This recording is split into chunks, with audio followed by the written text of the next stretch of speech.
جی السلام علیکم ورحمۃ اللہ وبرکاتہ، الحمد للہ رب العالمین والعاقبۃ للمتقین والصلاۃ والسلام علی اشرف الانبیاء والمرسلین نبینا محمد وعلی آلہ وصحبہ ومن تبعہم بإحسان الی یوم الدین، اما بعد۔ اللہم انفعنا بما علمتنا وعلمنا ما ينفعنا وزدنا علما، سبحانک لا علم لنا الا ما علمتنا انک انت العلیم الحکیم۔ رب اشرح لی صدری ويسر لي أمري واحلل عقدة من لساني يفقهوا قولي۔ اللهم ربنا زدنا علما، اللهم ربنا زدنا علما، اللهم ربنا زدنا علما، آمین۔ اہلا وسہلا، مرحبا، خوش آمدید۔ ہمارا آؤ قرآن سمجھیں شروع سے لے کے آخر تک کا کورس اللہ کی مدد توفیق کے ساتھ مکمل ہونے جا رہا ہے۔ آج ہماری اصل میں تو کلاس نہیں ہوتی، لیکن چونکہ جو ہماری ایک کلاس نہیں ہوئی اس وجہ سے ہمیں آج کلاس رکھنی پڑی ہے، اور آپ لوگوں نے بھی ماشاءاللہ ٹائم نکالا ہے، لہٰذا آپ سب کو بھی بہت زیادہ جزاکم اللہ خیراً، اور ٹیم ممبران کو بھی بہت زیادہ جزاکم اللہ خیراً جنہوں نے یہ آج اپنا ٹائم نکالا اور اس کلاس میں تشریف لائے۔ سبق نمبر 12 ہمارا آج ہے، پارہ نمبر 3 آج ہم اللہ کی توفیق اور مدد کے ساتھ مکمل کر لیں گے، صفحہ نمبر 16 سے لے کے انشاءاللہ باذن اللہ 20 اس پارے کا، اور اس کے علاوہ ہمارے پاس انشاءاللہ باذن اللہ سورۃ آل عمران کی کچھ آیات ہوں گی۔ کورس کا تعارف آپ کے سامنے موجود ہے، ماشاءاللہ بھی آپ لوگوں کو بہت اچھی طرح سے کورس کا تعارف ہو چکا ہے۔ کورس کے مقاصد بھی آپ کے سامنے موجود ہیں، ہم کوشش کر رہے ہیں کہ ان مقاصد کو حاصل کریں اللہ کی مدد توفیق کے ساتھ۔ تو سبق کا باقاعدہ آغاز کرتے ہیں۔ اعوذ باللہ من الشیطان الرجیم، بسم اللہ الرحمن الرحیم۔ قال اللہ تبارک و تعالی ومکروا ومکر اللہ واللہ خیر الماکرین۔ اس صفحے کے اندر انشاءاللہ ہم عیسیٰ علیہ السلام کو اٹھائے جانے، کافرین اور مومنین کا بدلہ، عیسیٰ علیہ السلام کی مثال اور حجت قائم کرنا اور مباہلہ وغیرہ ان چیزوں کو دیکھیں گے۔ بڑی زبردست آیتیں آ رہی ہیں، اور یہودیوں کے بارے میں ہم نے ڈیٹیل سے پڑھا تھا، عیسائیوں کے حوالے سے بہت ساری چیزیں انشاءاللہ باذن اللہ آج کے ہمارے اس سبق میں ہمارا حصہ بنیں گی۔ تو اللہ سبحانہ و تعالیٰ ان آیات میں بیان فرما رہے ہیں، اللہ فرماتے ہیں وَمَكَرُوا، اور انہیں دیکھیں پچھلی جب ہم آیات دیکھتے ہیں نا تو ہمیں پتہ چلتا ہے کہ پچھلی آیات کے اندر عیسیٰ علیہ السلام کو یہ بات محسوس ہو گئی تھی کہ یہودی عیسائیت کو یا عیسائی مذہب کو پھیلنے نہیں دیں گے، لہٰذا وہ اس کے بارے میں کوئی نہ کوئی تدبیر کریں گے، کوئی کوشش کریں گے، کوئی نہ کوئی ہیلا بہانہ تلاش کریں گے۔ تو انہوں نے اس وقت کہا تھا فَلَمَّا أَحَسَّ عِيسَىٰ مِنْهُمُ الْكُفْرَ قَالَ مَنْ أَنصَارِي إِلَى اللَّهِ قَالَ الْحَوَارِيُّونَ نَحْنُ أَنصَارُ اللَّهِ فَآمَنَّا بِاللَّهِ وَاشْهَدْ بِأَنَّا مُسْلِمُونَ، وغیرہ وغیرہ، وہ ساری کی ساری جو باتیں ہیں نا وہ انشاءاللہ گزر گئیں۔ اس کے بعد آگے اگلا معاملہ آ رہا ہے کہ اب یہ خفیہ تدبیریں جب شروع ہو گئیں، یہودیوں نے جب یہ دیکھا کہ ہم ہر طرح سے کوشش کر رہے ہیں، اس کے اوپر نا ہسٹوریکل میرے پاس بہت کچھ بولنے کو ہے، لیکن ابھی جگہ بڑی تھوڑی ہے، کہ یہودی کس طرح سے اپنے علاوہ دیگر مذاہب کے اوپر اثر انداز ہوتے رہے ہیں، انہوں نے کس کس طرح سے کوششیں کی ہیں۔ اب یہاں پہ بھی انہوں نے تدبیریں کی، فرمایا اللہ سبحانہ و تعالیٰ نے فرماتے ہیں وَمَكَرُوا، انہوں نے ہیلا بہانہ کیا، انہوں نے کوشش کی، خفیہ کوشش کرنا جیسے ہیلا کیا، ومکر اللہ، اور اللہ سبحانہ و تعالیٰ نے بھی تدبیر فرمائی، واللہ، اور اللہ تعالیٰ خیر الماکرین، بہترین تدبیر کرنے والا ہے، بہترین تدبیر کو بنانے والا ہے، بہترین تدبیر لے کے آنے والا ہے۔ یعنی ان لوگوں نے بھی یہ کام کیا۔ اب جب یہودیوں نے دیکھا نا کہ عیسائیت کسی بھی طرح سے کوئی معاملہ رک ہی نہیں رہا، ہر طرف لوگ عیسائی ہوتے جا رہے ہیں، پھر انہوں نے خفیہ قسم کی تدبیریں شروع کر دیں، اور ان کے عیسیٰ علیہ السلام کے اوپر الزام لگانے شروع کر دیے، اور عیسیٰ علیہ السلام کو پکڑ کے اس وقت ہیرٹزل ایک یہودی تھا، ہیروڈوس تھا جو اس وقت کا حاکم تھا یہودیوں کا، اس کے پاس لے گئے اور انہیں کہا کہ یہ دیکھیں جی، یہ عیسیٰ علیہ السلام ہے، یہ کہتا ہے کہ جو یوم السبت ہے یعنی ہفتے کے دن اللہ سبحانہ و تعالیٰ نے کچھ شکار کرنے کے حوالے سے اور کچھ اور چیزوں کے حوالے سے معاملات کیے تھے، تو انہوں نے کہا جی کہ دیکھو جی، یوم السبت کے حوالے سے یہ تخفیف کرتا ہے، یہ فلاں کام کرتا ہے، اس قسم کی باتیں کرنا شروع کر دیں، اور اسی طرح سے اور بھی اس قسم کی من گھڑت باتیں کی، اور مطالبہ یہ کیا کہ عیسیٰ علیہ السلام کو قتل کر دیا جائے، خیر یعنی ان کو سولی پہ چڑھا دیا جائے، ان کو ختم کر دیا جائے۔ آخر پہ بات یہی آئی، اور میں آپ کو مزے کی بات بتاؤں، اگر آپ تھوڑا سا ہسٹری سے شغف رکھتے ہیں، تھوڑا سا پڑھنا جانتے ہیں، یہ چاہتے ہیں، تو آپ کو ملے گا کہ یہ جو یہودی آج ہمارے اوپر مسلط ہوئے ہیں، جو آج وہ سازشیں کر رہے ہیں، یہ سازشیں ان کی آج کی نہیں ہیں۔ ہمارے ہاں ہمارے ملکوں کے اندر یا کسی بھی دنیا کے ملک کے اندر فری میسن علمانیتی ادارے جو کام کر رہے ہیں، بڑے بڑے ادارے ہیں، ان کا نام لینا بڑا مشکل معاملہ ہے یہاں پہ، جو فری میسن علمانیتی ادارے اتنے یعنی کھلے انداز سے کام کر رہے ہیں، یہ آج سے نہیں آ رہا، بلکہ یہ عیسیٰ علیہ السلام کے دور سے ہے۔ ان لوگوں نے یہ والے جو کام ہیں، ان کی یہ والی جو تدبیریں ہیں، ان کے یہ والے جو ہیلے بہانے اور ڈرامے بازیاں ہیں، لوگوں کو دکھانا کچھ اور کرنا کچھ، چیریٹی کا نام لے کے لوگوں کے اندروں سے کچھ اور چیزیں کروانا اور اپنے معاملات مرضی کے کروانا، یہ عیسیٰ علیہ الصلوۃ والسلام کے دور سے چلتے آ رہے ہیں. جب سے انہوں نے کوشش کی ہے تب سے یہ کام ہو رہے ہیں. بدلتے رہتے ہیں، چہرے بدلتے رہتے ہیں، لیکن ان کا جو موٹو یا ان کا جو مقصد ہے، یہ پرپز ہے، وہ ایک ہی رہتا ہے. پھر اس کے بعد آگے اللہ سبحانہ و تعالیٰ نے بھی بات بیان فرمایا اس قال اللہ، جب کہا اللہ تعالیٰ نے، یا عیسیٰ، اے عیسیٰ، انی متوفی کا، بے شک میں آپ کو قبض کر لوں گا، یعنی آپ کو میں قبض کر لوں گا، ورافعو کا، اور آپ کو بلند کر لوں گا، الیہ اپنی طرف، مطہرو کا، اور میں تجھ کو پاک کروں گا، من الذین ان لوگوں سے، کافروا جنہوں نے کفر کیا، وجاعلوا اور بناؤں گا، الذین ان لوگوں کو، اتبعوا کا جنہوں نے آپ کی پیروی کی، فوق بلند و بالا، الذین ان لوگوں کے، کفروا جنہوں نے کفر کیا، یوم القیامہ قیامت کے دن، الی یوم القیامہ قیامت کے دن، یعنی قیامت کے دن جن لوگوں نے آپ کی پیروی کی ہے ان لوگوں کو میں اوپر رکھوں گا نسبتاً ان لوگوں کے جنہوں نے آپ کا انکار کیا ہے. اب یہاں پہ دو طرح کے وعدے اللہ سبحانہ و تعالیٰ نے عیسیٰ علیہ الصلوۃ والسلام سے کیے، دو طرح کے وعدے، اور ان دونوں وعدوں کے اندر ایک طرف یہودیوں کا انکار ہو رہا ہے، دوسری طرف عیسائیوں کا انکار ہو رہا ہے. یہودی نعوذ باللہ ثم نعوذ باللہ وہ کہتے تھے کہ عیسیٰ علیہ الصلوۃ والسلام یہ ولد الزنا ہیں، یہ بغیر ان کے باپ کا پتہ نہیں ہے وغیرہ وغیرہ، جو بھی وہ فاحشہ ہونے کا جو الزام لگاتے تھے مریم بنت عمران کے اوپر. تو اللہ سبحانہ و تعالیٰ نے یہاں پہ ان کے اس معاملے کا ایک انکار کر دیا، فرمایا وہ مطہر کا، ہم آپ کو پاک کریں گے اس بات سے جس سے وہ کر رہے ہیں. اس کے بعد آگے جو یہودی تھے، یعنی انہوں نے تو یہ بات کی، اور عیسائی پتہ کیا کہتے تھے، وہ کہتے تھے کہ عیسیٰ علیہ الصلوۃ والسلام جو ہے نا وہ سولی پہ چڑھ گئے ذاتی طور پہ ہمارے گناہوں کی وجہ سے، یہ جو بھی ان کا مذہب ہے آپ جانتے ہیں بہت اچھی طرح سے. تو اللہ سبحانہ و تعالیٰ نے ان کے اس عقیدے کا بھی یہاں پہ رد کیا، نہ تو وہ فوت ہوئے بلکہ اللہ سبحانہ و تعالیٰ کہتے ہیں ہم نے ان کو بلند و بالا کیا اپنی طرف، ہم نے ان کو اٹھا لیا، زندہ و جاوید اٹھا لیا جیسے حدیث میں آیا ہے، اور اسی طرح سے ہم نے ان کو پاک بھی کر دیا. یعنی عیسیٰ علیہ الصلوۃ والسلام کو اللہ نے پاک کر دیا ان سارے الزامات سے جو لوگ لگا رہے ہیں. پھر اس کے بعد اللہ فرماتے ہیں ثم پھر الیہ میری طرف، مرجعکم تمہارا لوٹنا ہے، فاحکموا تو میں فیصلہ کر دوں گا، بینکم تمہارے درمیان، فی ما اس چیز کے بارے میں، کنتم جس کے بارے میں، فیہ تختلفون تم اختلاف کر رہے ہو، جس چیز کے بارے میں تم اختلاف کر رہے ہو قیامت کے دن اللہ سبحانہ و تعالیٰ ان چیزوں کے بارے میں تمہارے درمیان میں فیصلہ فرما دیں گے. پھر اس کے بعد اللہ فرماتے ہیں فاما الذین، پس وہ لوگ، کفروا جنہوں نے کفر کیا، فاعذبهم ہم عذاب دیں گے ان کو، عذابا شدیدا سخت عذاب دینا، فی دنیا دنیا کی زندگی میں بھی، والآخرہ اور آخرت میں بھی، وما لہم من ناصرین، وما اور نہیں ہے لہم ان کے لیے، من ناصرین کوئی مددگار،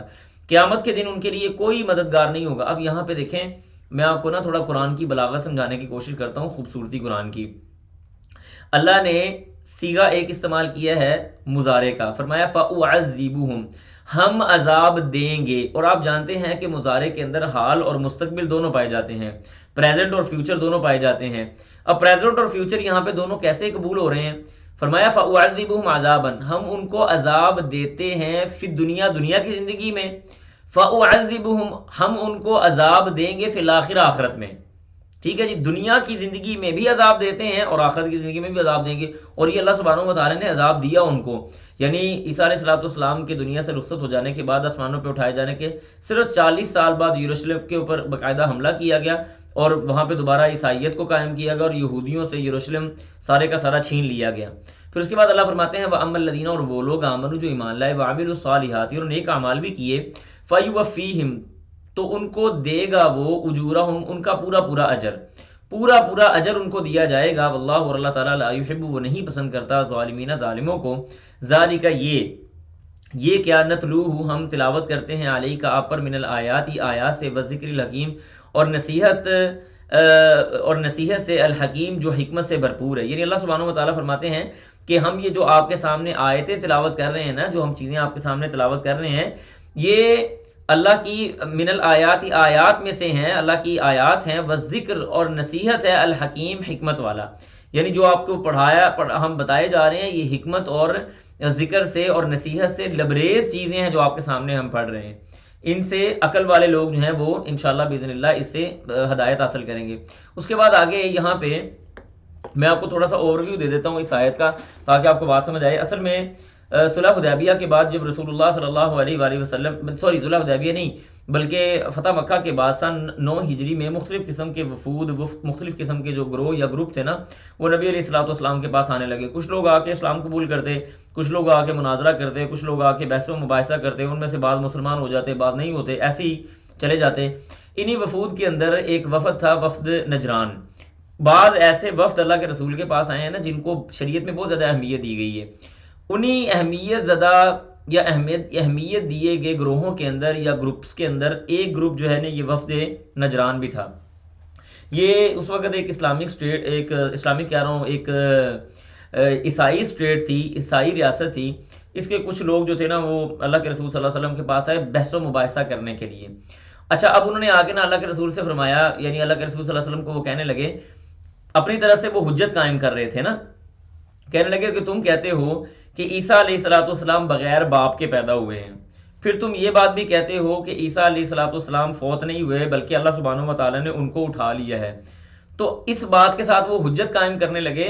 کہ یہ والی جو کوالٹیز ہیں یہ کسی مخلوق میں تو نہیں ہو سکتی، وہ تو خالق میں ہوں گی. یعنی معبود کے اندر یہ چیزیں ہو سکتی ہیں، عبد کے اندر یہ چیزیں نہیں ہو سکتی. تو نبی علیہ الصلوۃ والسلام کا طریقہ کار یہ ہوتا تھا کہ آپ علیہ الصلوۃ والسلام جب کوئی ایسا معاملہ آتا تو اللہ کے رسول صلی اللہ علیہ وسلم فوراً جواب نہیں دیتے تھے بلکہ وہی کا انتظار فرماتے. اللہ کے رسول نے کچھ انتظار کیا اور اللہ سبحانہ و تعالیٰ نے یہ والی آیات نازل کر دیں ان کے رد میں. فرمایا ان مثل عیسیٰ، ان بے شک مثل عیسیٰ، عیسیٰ علیہ الصلوۃ والسلام کی مثال عند اللہ، اللہ کے پاس، کا مثل آدم، آدم کی مثل کی طرح ہے. مثلا اللہ نے کیا حجت قائم کی؟ فرمایا کہ عیسیٰ علیہ الصلوۃ والسلام کے پاس چلو کم از کم ماں تو تھی، آدم علیہ الصلوۃ والسلام کے پاس تو نہ ماں تھی نہ باپ تھا، اس کو تو تم کبھی اپنا معبود نہیں کہتے، پھر عیسیٰ علیہ الصلوۃ والسلام کو معبود کیوں بناتے ہو؟ عقل نہیں ہے تمہاری؟ کون سی باتیں تم کر رہے ہو؟ فرمایا کہ کمثل آدم، آدم علیہ الصلوۃ والسلام کی طرح کی مثال ہے. خلقہ، پیدا کیا اس کو، من تراب، مٹی سے، ثم پھر قال، کہا، لہو اس کے لیے، کن ہو جا، فیکون تو وہ ہو گیا. اللہ فرماتے ہیں کہ ہم نے آدم کو ایسے ہی بنایا، مٹی کے ساتھ اپنے ہاتھ سے بنایا، اس کو سیٹ کیا، اس کو کہا کن اور فیکون، وہ ہو گیا. تو آدم کو تو تم معبود نہیں مانتے جو نہ ماں اور باپ دونوں میں سے اس کا تو کوئی بھی نہیں تھا، یہاں پہ کم از کم ماں تو موجود ہے. پھر اس کے بعد اللہ کہتے ہیں الحق، حق جو ہے من ربک، آپ کے رب کی طرف سے ہے، فلا تکن، پس آپ نہ ہو جائیں، من الممترین، شک کرنے والوں میں سے. تو ایسی بہت ساری ایسی آیات آتی ہیں کہ اللہ تعالیٰ فوراً جواب دے دیتے ہیں. پھر اس کے بعد اللہ فرماتے ہیں فمن حاجک، جس نے بھی جھگڑا کیا آپ سے، فی ہی، اس بارے میں، من بعدی، اس کے بعد، ما جاءک من العلم، کہ ان کے پاس علم آ گیا، ان کو اس بات کا علم ہو گیا، ادراک ہو گیا، لیکن اس کے باوجود صرف وہ چونکہ چنانچہ ایسے اٹکل پچو لگا رہے ہیں اور زبردستی جھگڑا کرنے کی کوشش کرتے ہیں. تو اللہ سبحانہ و تعالیٰ نے فرمایا فقل، تو کہہ دیجئے، تعالوا، آؤ، ندعو ابناءنا، ہم بلاتے ہیں اپنے بیٹوں کو، و ابناءکم، اور تم اپنے بیٹوں کو بلاؤ، و نساءنا، اور ہم اپنی عورتوں کو بلاتے ہیں، و نساءکم، اور تم اپنی عورتوں کو بلاؤ، و انفسنا، ہم اپنے آپ کو لے کے آتے ہیں، و انفسکم، تم اپنے آپ کو لے کے آؤ، ثم پھر نبتہل، ہم مباہلہ کریں گے، فنجعل، تو ہم بنائیں گے یا ہم کرتے ہیں یا ہم ڈالتے ہیں، لعنت اللہ، اللہ کی لعنت، علی الکاذبین، جھوٹوں پر. اچھا، جب یہ وفد نجران جو تھا نا، یہ جب ایسے ہی بحث و مباحثہ کرنے لگا اور انہوں نے بات بھی نہیں مانی، تو اللہ سبحانہ و تعالیٰ نے نا ان سے یہ بات کہی کہ اچھا، اگر یہ باتیں ساری جان لینے کے باوجود بھی مان نہیں رہے نا، تو آپ ان کو کہو جاؤ تم اپنے بیٹے لے کے آؤ، ہم اپنے بیٹے لے کے آتے ہیں، تم اپنی خواتین کو لے کے آؤ، ہم اپنی خواتین کو لے کے آتے ہیں، تم بھی آؤ اور ہم بھی آتے ہیں، پھر ہم مباہلہ کرتے ہیں. مباہلہ کیا ہوتا ہے کہ فریقین کے درمیان میں کسی بات پہ اختلاف ہو تو فریقین ایک جگہ پہ جمع ہو اور وہ یہ بات کہیں کہ اگر میں جھوٹا ہوں تو مجھ پر اللہ کی لعنت ہو، اور اس طرح سے دوسرا فریق بھی یہ بات کرے، پھر اس کا نتیجہ اللہ تعالیٰ دے دیتے ہیں. اچھا، جب یہ باتیں ہوئی نا، یہ مباہلے کی بات ہوئی، تو یہ جو عیسائی تھے نا، ان کو پتا تو تھا ہی، یہودیوں کو بھی پتا تھا کہ رسول اللہ صلی اللہ علیہ وسلم اللہ کے سچے رسول ہیں، عیسائیوں کو بھی پتا تھا. تو رات انہوں نے بیٹھ کے آپس میں میٹنگ کی، کہنے لگے کہ اگر واقعی یہ اللہ کا رسول سچا نکلا تو ہماری تو نسلیں تک تباہ ہو جائیں گی، لہٰذا ہمارا نہیں خیال کہ ہم ان سے کوئی ایسی بات کریں، ہم ان سے کوئی بات طے کر کے، کوئی جزیہ طے کر کے، کوئی ٹیکس طے کر کے یہاں سے واپس ہو جاتے ہیں. تو اگلے دن آ کے انہوں نے صلح کر لی اور مباہلہ یہ نہیں ہوا تھا. یہاں پہ ایک بات یاد کر لیں، ہمارے ہاں بعض اس قسم کے مذاہب یا اس قسم کے لوگ پائے جاتے ہیں جو ان آیات کو لے کے نا بہت عجیب و غریب قسم کے عقائد اور نظریات گھڑنے کی کوشش کرتے ہیں. ان میں سے ایک بات یہ بھی ہے، وہ کہتے ہیں جی کہ نبی علیہ الصلوۃ والسلام اس مباہلے کے لیے صرف حضرت فاطمہ رضی اللہ تعالیٰ عنہ کو لے کے گئے تھے، باقی اپنی بیٹیوں کو کیوں نہیں لے کے گئے؟ تو ان کے جواب میں یہ بات عرض کرتا چلوں میں، اگر آپ کبھی یہ اعتراض سنیں تو بتائیں کہ جو نبی علیہ الصلوۃ والسلام کی باقی 3 بیٹیاں تھیں وہ مباہلہ یہ سن 9 ہجری میں ہو رہا ہے، سن 9 ہجری سے پہلے وہ تینوں بیٹیاں ہی فوت ہو گئی تھی، تو ان کو کہاں سے لے کے آتے؟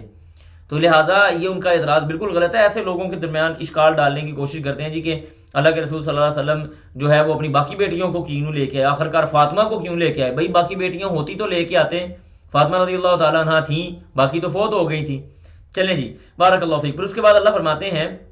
ان ہادہ بے شک یہ لہو القصص قصے ہیں، الحق حقیقی، یہ حق پر مبنی قصے ہیں، وما من الہ اور حق بات یہ بھی ہے کہ وما من الہ نہیں ہے کوئی الہ الا اللہ سوائے اللہ سبحانہ و تعالیٰ کے، وان اللہ اور بے شک اللہ تعالیٰ لہو العزیز وہ البتہ غالب ہے، الحکیم حکمت والا ہے۔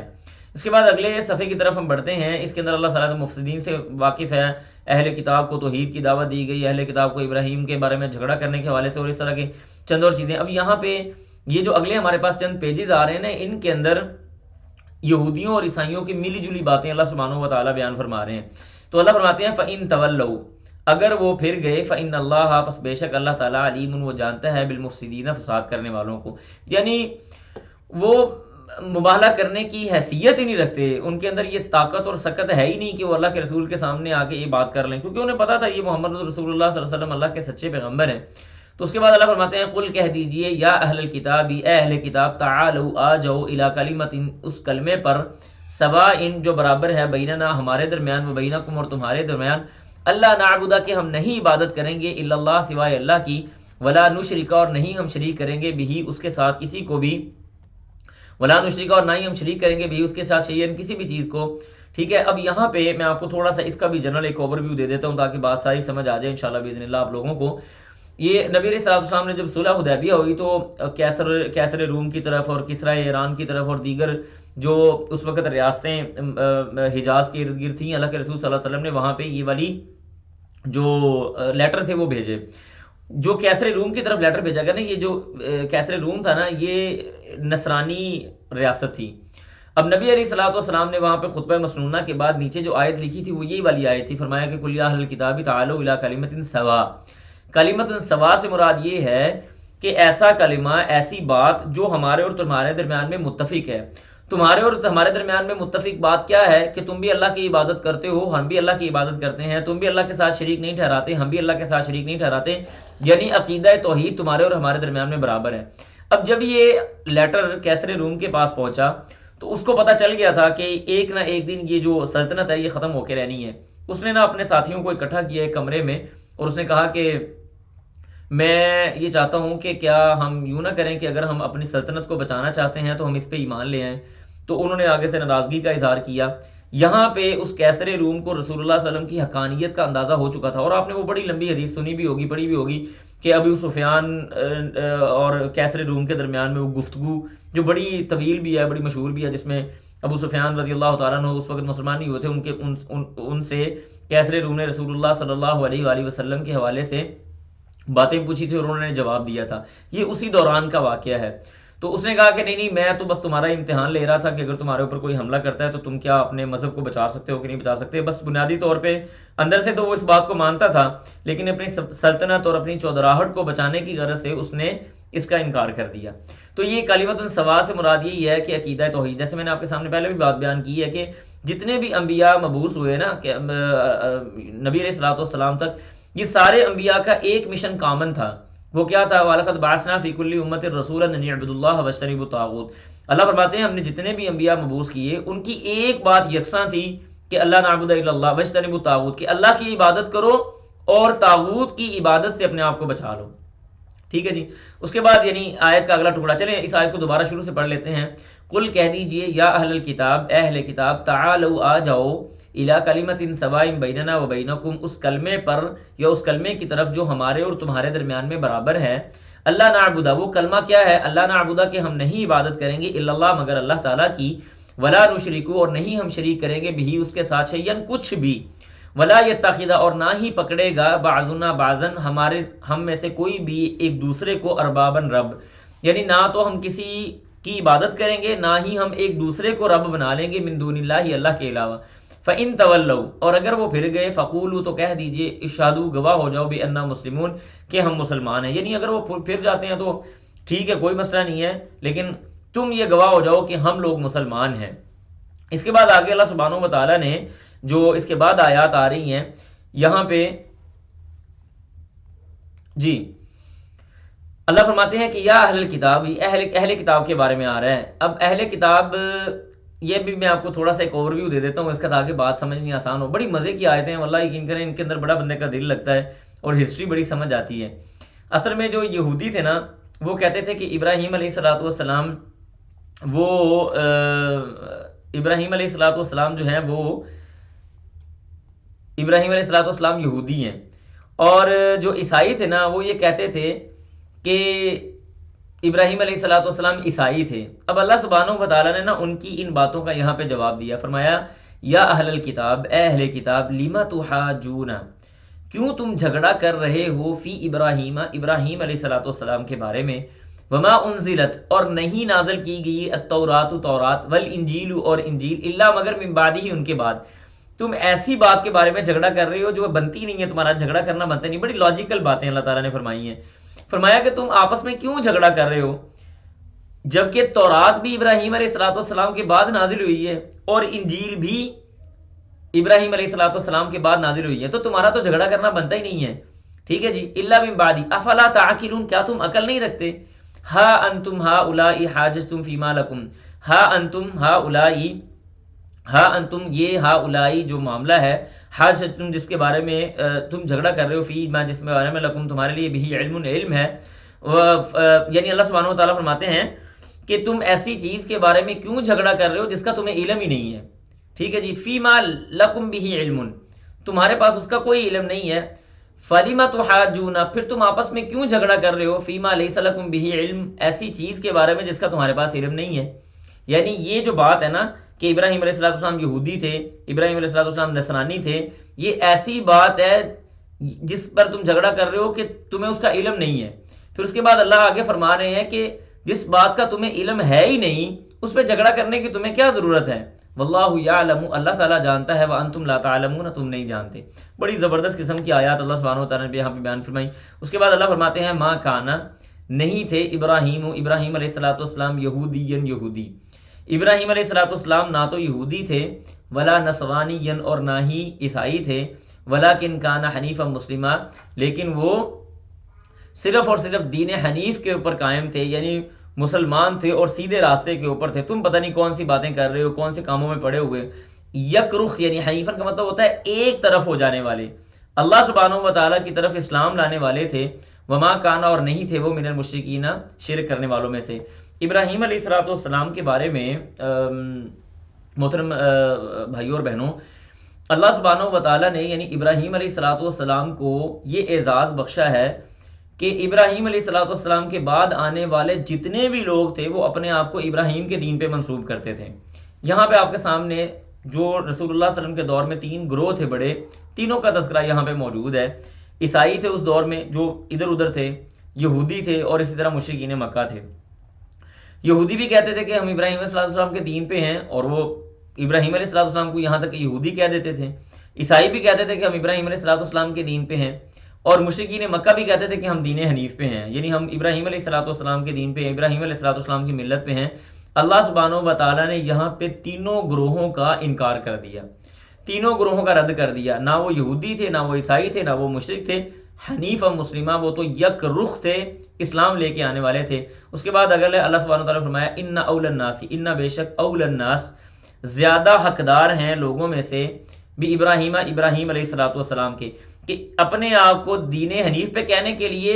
یا ابراہیم علیہ السلام کے قریب ہونے کے حوالے سے زیادہ حقدار کون لوگ ہیں؟ للذین، وہ لوگ، اتبعوہ، جنہوں نے ان کی پیروی کی، جنہوں نے ابراہیم علیہ السلام کی پیروی کی، وہ اس بات کے زیادہ حقدار ہیں کہ وہ کہیں کہ ہم ابراہیم علیہ السلام کے پاس ہیں۔ وہذا النبی، اور یہ نبی، والذین، اور وہ لوگ، آمنو، جو ایمان لائے، واللہ، اور اللہ تعالیٰ، ولی، وہ مددگار ہے، المومنین،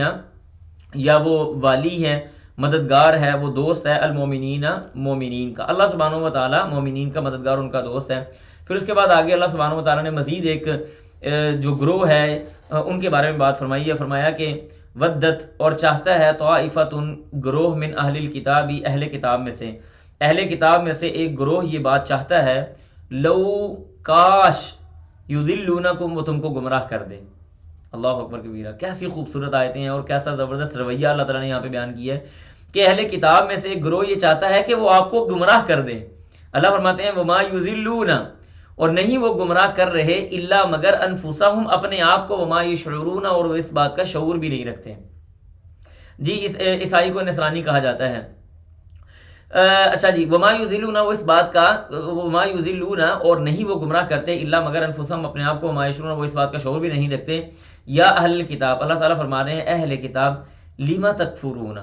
تم کیوں انکار کرتے ہو بھی آیات اللہ اللہ کی آیتوں کا، وانتم تشہدون اور تم اس بات کے گواہ ہو. یعنی اہل کتاب میں عیسائی اور یہودی دونوں ہی آگے، عیسائیوں اور یہودیوں کو اللہ مخاطب کر کے یہ بات کر رہے ہیں کہ تم کیوں ان قرآن کی آیات کا، کتاب اللہ کا، اللہ کی آیتوں کا انکار کرتے ہو، کیونکہ تورات کے اندر بھی رسول اللہ صلی اللہ علیہ وسلم کا آنا اللہ سبحانہ و تعالیٰ نے واضح کیا ہوا تھا، انجیل کے اندر بھی اللہ سبحانہ و تعالیٰ نے رسول اللہ صلی اللہ علیہ وسلم کی آمد کا واضح تذکرہ کیا ہوا تھا. تم اپنے حسد کی وجہ سے ایمان نہیں لے کے آئے، تم تو اس بات کی گواہی دینے والے ہو، پھر تم کیوں انکار کر رہے ہو ان چیزوں کا. یہ بڑی ایک تعجب والی بات ہے. اس کے بعد اللہ فرماتے ہیں اگلے پیج کے اندر ہمارے پاس یہ باتیں آ رہی ہیں، ایمان کے بعد کفر. ٹھیک ہے جی، ایمان کے بعد انہوں نے کفر کو بھی اختیار کیا اور اس طرح سے ہدایت اور فضل اور امانت کو نہیں لوٹاتے وغیرہ وغیرہ، ان چیزوں کے حوالے سے بات ہو رہی ہے. یہاں پہ میں آپ کو ایک پہلے ہی بات بتا دوں کہ اگلی اور یہاں پہ جو آنے والی 3 4 5 آیات ہیں نا، وہاں پہ اللہ سبحانہ و تعالیٰ نے یہودیوں کے کچھ ہتھ کنڈے ذکر کیے ہیں. وہ ہتھ کنڈے جن کے ذریعے سے وہ مسلمانوں کے درمیان میں پھوٹ بھی ڈالنا چاہتے تھے اور اس دین اسلام کے معاملے کو دبانا بھی چاہتے تھے. لیکن یاد رکھیں هو الذی ارسل رسولہ بالہدی ودین الحق لیظہرہ علی الدین کلہ وکفی باللہ شہیدا. یا اللہ فرماتے ہیں ولو کرہ المشرکون کہ یہ جو هو الذی ارسل رسولہ بالہدی ودین الحق لیظہرہ علی الدین کلہ، یہ جو دین ہے نا، دین اسلام، اس کا خاصہ ہی یہ ہے کہ یہ ہدایت کے ساتھ آیا ہے، اور اس کی خاصیت اور اس کی جو پرومیننٹ چیز ہے وہ یہی ہے کہ لیظہرہ علی الدین کلہ، یہ باقی دینوں کے اوپر چھا جانے کے لیے ہے. آمنے سامنے آ کے کوئی بندہ دین اسلام کا مقابلہ نہیں کر سکتا، نہ دلیل کے اعتبار سے نہ لڑائی کے اعتبار سے. جہاں پہ بھی دین اسلام آ جائے گا اس کے سامنے دنیا کا کوئی مذہب ٹک نہیں سکتا، نہ دلیل کے اعتبار سے اور نہ لڑائی اور جہاد فی سبیل اللہ کے اعتبار سے. تو یہاں پہ اللہ سبحانہ و تعالیٰ کچھ باتیں یہودیوں کی تذکرہ کر رہے ہیں کہ انہوں نے کس کس طرح سے اسلام کو نقصان دینے کی کوشش کی. اللہ فرماتے ہیں یا اہل الکتاب اے اہل کتاب لیما تلبسون الحق، لیما تلبسون کیوں تم مکس کرتے ہو یا چھپاتے ہو، ٹھیک ہے جی، الحق کا حق کو بالباطل باطل کے ساتھ. ٹھیک ہے جی، چھپا دینا، جیسے آپ کہہ لیں کسی چیز کو ایک دوسرے کے ساتھ ملا دینا. لیما تلبسون کیوں تم ملاتے ہو الحق کا حق کو بالباطل باطل کے ساتھ، وتکتمون اور تم چھپاتے ہو الحق کا حق کو وانتم تعلمون جبکہ تم جاننے والے ہو. یعنی اللہ سبحانہ و تعالیٰ کہتے ہیں کہ تم نے کوئی عجیب یہ کام شروع کیا ہوا کہ جان بوجھ کے تم حق کو چھپانے والے ہو. جیسے ہم نے پہلے پڑھا کہ یہودی رسول اللہ صلی اللہ علیہ وسلم کی آمد کو جانتے تھے، اور یہودی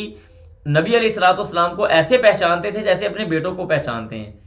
اپنے بیٹوں کو پہچانتے ہیں، اس طرح سے وہ جانتے تھے، اس کے باوجود نہیں ایمان لے کے آئے. اس کے بعد اللہ فرماتے ہیں وقالت اور کہا طائفۃ ایک گروہ نے من اہل الکتاب اہل کتاب میں سے آمنو تم ایمان لاؤ بالذی اس پر انزل جو نازل کیا گیا علی الذین ان لوگوں پر آمنو جو اہل ایمان پر وجہ النہاری دن کے وقت. یعنی بعض نا یہودیوں کے، میں آپ کو بتاؤں کہ یہودیوں کے بعض جو لوگ تھے نا وہ بڑے پڑھے لکھے تھے، بڑے علم والے لوگ تھے، بڑے پڑھے لکھے لوگ تھے. تو انہوں نے یہ کہا کیا ایک ان کی نا ایک ہیلا سازی تھی، ان کی ایک ڈرامے بازی تھی. تو وہ نا پڑھے لکھے جو لوگ تھے نا وہ مسلمان ہو گئے تھوڑے سے لوگ. پھر اس کے بعد انہوں نے کہا کہ ہم تھوڑی دیر کے لیے مسلمان ہو جائیں گے، اس کے بعد ہم دین اسلام کو چھوڑ دیں گے.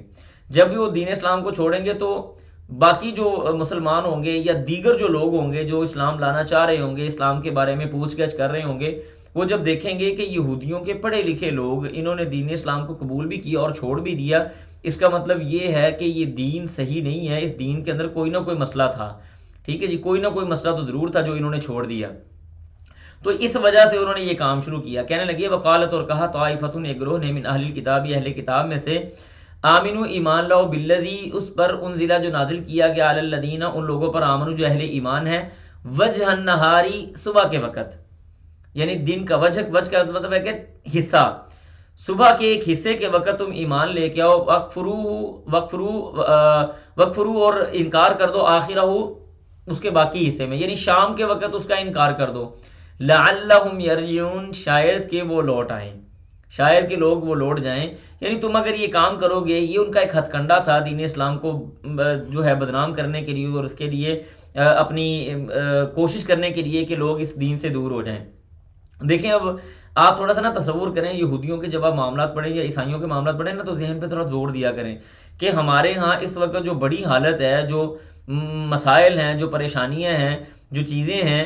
یہ ان یہودیوں کی وجہ سے ہیں، اور یہ آج سے نہیں ہے، یہ شروع دین سے لوگ ایسے ہی تھے۔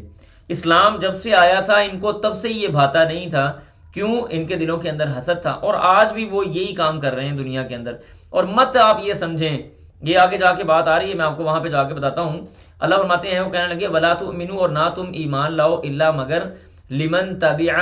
اس چیز پر تابع دینکم جو تمہارے دین کی پیروی کرے۔ کل کہہ دیجئے ان الہدا، جو ہدایت ہے، ہد اللہ، وہ اللہ سبحانہ و تعالیٰ کی ہی ہدایت ہے، یعنی اللہ تعالیٰ کی جو ہدایت ہے نا وہی ہدایت ہے۔ ان یؤتا، وہ دیتا ہے، احد کسی کو، مثل ما اوتیتم، یعنی اگر اللہ تعالیٰ دے دے وہ چیز جو اس نے تم کو دی ہوئی ہے، تو او یحاجوکم عند ربکم، یعنی یہ آپس میں وہ معاملات کر رہے ہیں کہ اللہ سبحانہ و تعالیٰ نے جو تمہیں دیا ہوا ہے وہ اللہ تعالیٰ کسی اور کو دے دے،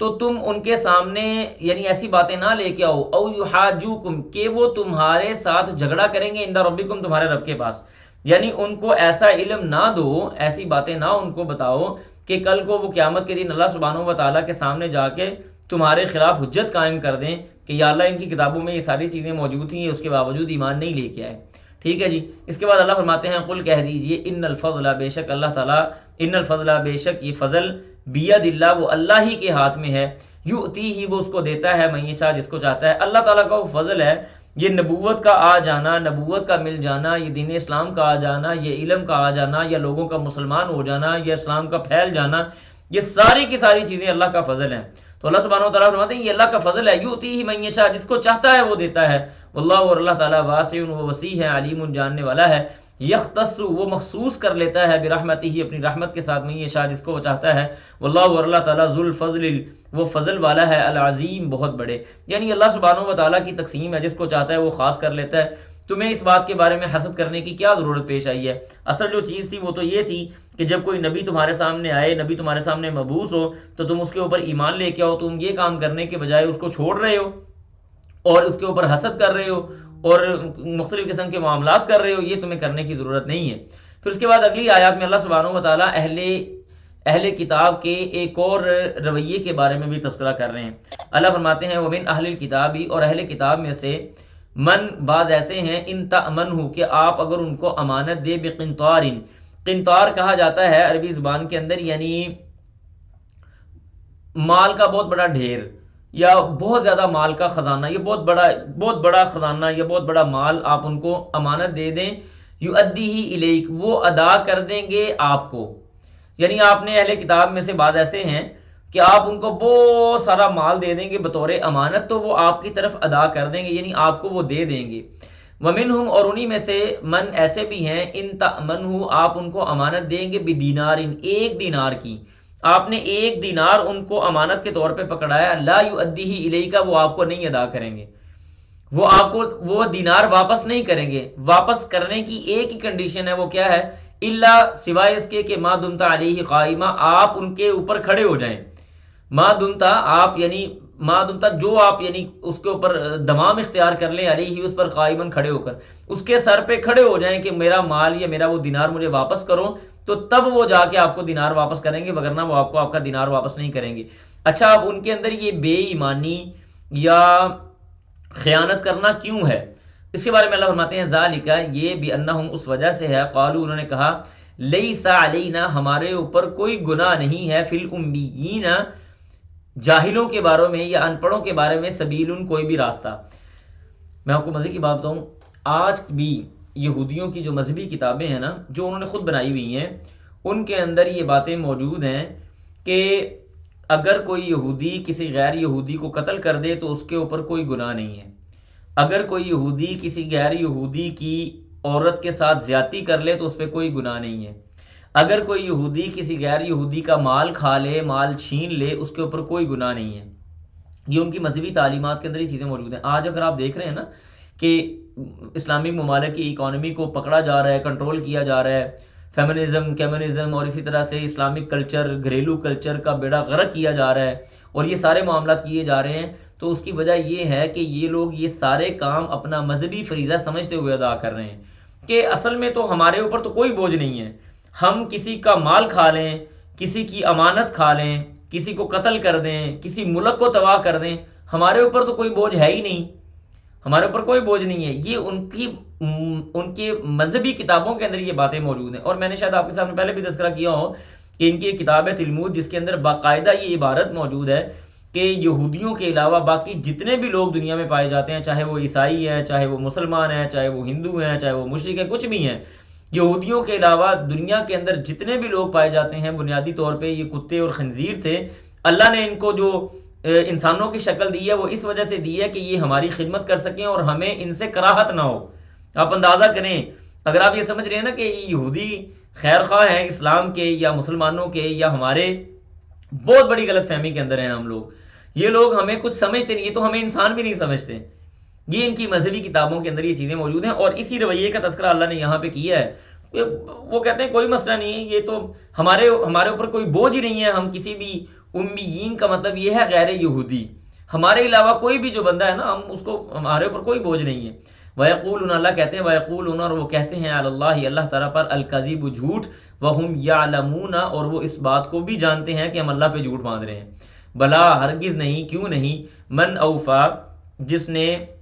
اپنے وعدے کو، بیعہدہ، اپنے وعدے کو وفا کیا یا اپنے وعدے کو پورا کیا، واتقا، اور تقوی اختیار کیا، فإن اللہ، پس بے شک اللہ تعالیٰ، یحب، وہ پسند کرتا ہے، المتقین، پرہیزگاروں کو۔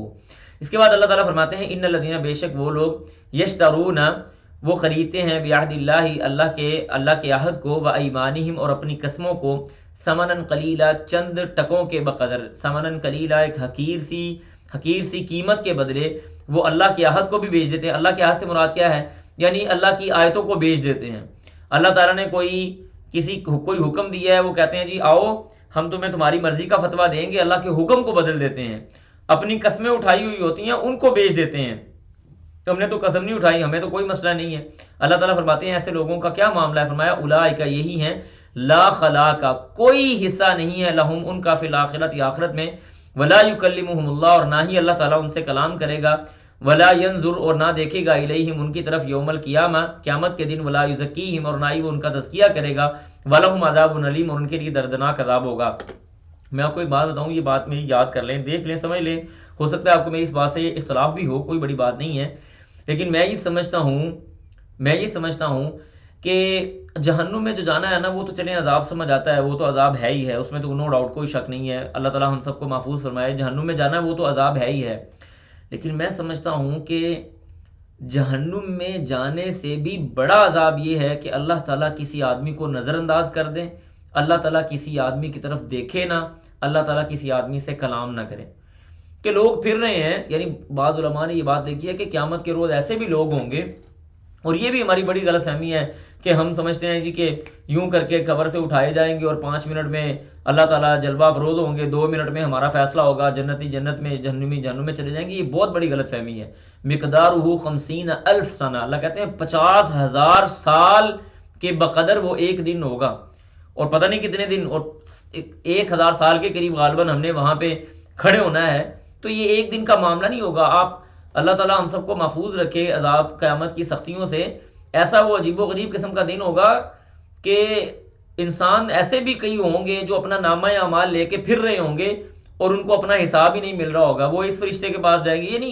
ایک بات ہے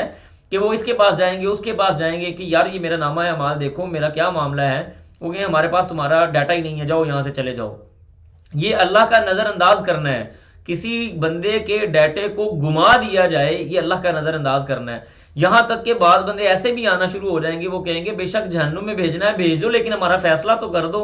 اللہ تعالیٰ ہماری طرف دیکھ تو لے، اللہ تعالیٰ ہم سے کلام تو کر لے۔ میں سمجھتا ہوں کہ جہنم سے عذاب سے بڑھ کر یہ عذاب ہے کہ اللہ تعالیٰ کسی آدمی کو نظر انداز کر دے، اللہ تعالیٰ کسی آدمی سے کلام نہ کرے۔ اللہ تعالیٰ ہم سب کو محفوظ رکھے۔ اہل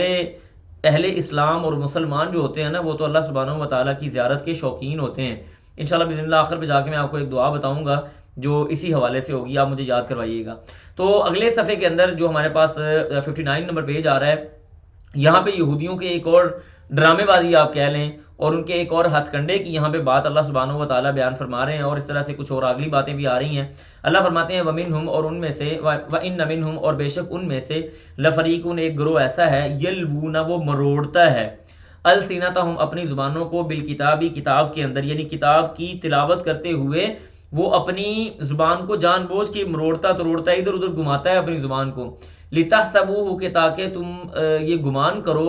من الکتابی، کہ وہ جو چیز پڑھ رہا ہے وہ کتاب میں سے ہے. اللہ فرماتے ہیں وما ہوا من الکتاب، وہ کتاب میں سے نہیں ہے. وَيَقُولُونَ، وہ کہتے ہیں، ہوا من عند اللہ، وہ اللہ کی طرف سے ہے. وما ہوا من عند اللہ، وہ اللہ کی طرف سے نہیں ہے، وہ اللہ کے پاس سے نہیں ہے. وَيَقُولُونَ، اور وہ کہتے ہیں، علی اللہ، اللہ پر، الکذب، جھوٹ، وہم یعلمون، اور اس بات کو جانتے ہیں. یعنی قرآن مجید کے اندر تحریف کی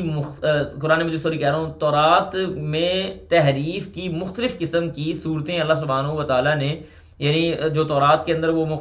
تحریف کرتے تھے، اللہ تعالیٰ نے قرآن مجید کے اندر اس کی مختلف صورتیں بیان کی ہیں. ان صورتوں میں سے ایک صورت یہ ہے، یہ آپ نوٹ کر لیں، جو باقی اگلی صورتیں آئیں گی میں وہ بھی آپ کو بتاؤں گا. ٹھیک ہے جی. یلوون السنتہم، زبانوں کو مروڑ کے تورات کی تلاوت کرنا تاکہ لوگ یہ سمجھیں کہ یہ اللہ کی کتاب ہے، حالانکہ وہ اللہ کی کتاب نہیں ہے.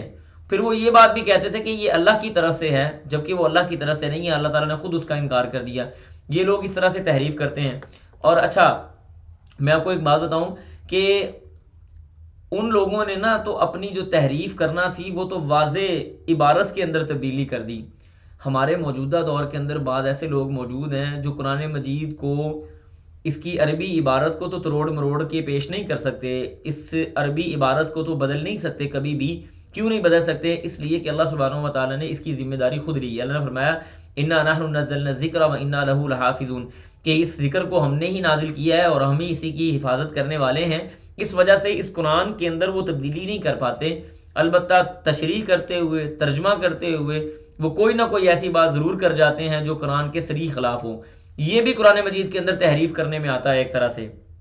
کہ آپ اس کی تشریح کوئی بدل دیں، اس کی توضیح کوئی بدل دیں، اپنی مرمانی کی تفسیریں، تشریحیں، توضیحیں، تعویلیں کرنا شروع کر دیں. ہمارے اندر بھی یہ چیزیں پائی جاتی ہیں. الامان والحفیظ، اللہ تعالیٰ ہم سب کو محفوظ رکھے. کوشش ہمارے ہاں کے لوگوں نے بھی بڑی کی ہے، لیکن اللہ تعالیٰ نے اس کو محفوظ رکھا ہوا ہے. صحیح سالم تشریح، تفسیر، تعویل اللہ تعالیٰ نے بیان کی ہوئی ہے. اس کے بعد آگے اللہ فرماتے ہیں اگلی آیات کے اندر فرمایا کہ ما کان لبشر، کسی بھی آدمی کے لیے یہ درست بات نہیں ہے، ان یؤتیہ اللہ، کہ اللہ تعالیٰ دے دے اس کو، الکتاب، کتاب، والحکم، اور حکمت، والنبوہ، اور نبوت، ثم پھر یقول، وہ کہے، للناس، لوگوں کو، کونوا، ہو جاؤ، عباد لی، میرے بندے، من دون اللہ، اللہ کے علاوہ، ولیکن، اور لیکن، کونوا، ہو جاؤ، ربانیین، اللہ والے، بما، چلیں یہاں پہ میں آپ کو تھوڑی سی بات بھی بتا دیتا ہوں کہ یہ جب وفد نجران اللہ کے رسول صلی اللہ علیہ وسلم کے پاس آیا تھا نا، بحث و مباحثہ کر لیا، اس کے بعد ان کے پاس جواب نہیں تھا، لاجواب ہو گئے. تو یہاں پہ نا انہوں نے یہ بات کہنا شروع کر دی کہ اللہ کے رسول کو یہ بات کہنا شروع کر دی، اچھا تو کیا آپ یہ چاہتے ہیں کہ ہم آپ کی عبادت کرنا شروع کر دیں؟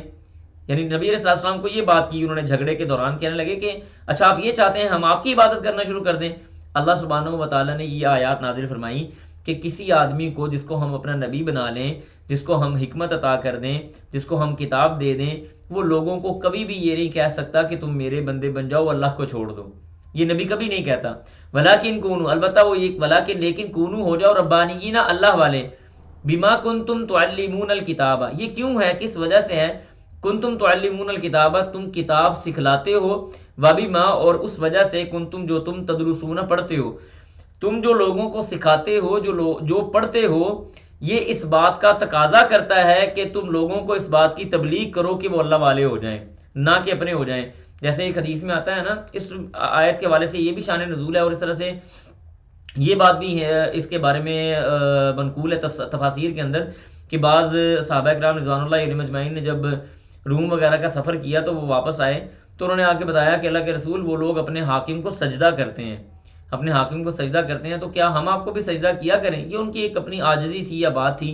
تو رسول اللہ صلی اللہ علیہ وسلم نے فرمایا اللہ کے علاوہ کسی کو سجدہ جائز نہیں ہے. اگر اللہ کے علاوہ کسی اور کو سجدہ جائز ہوتا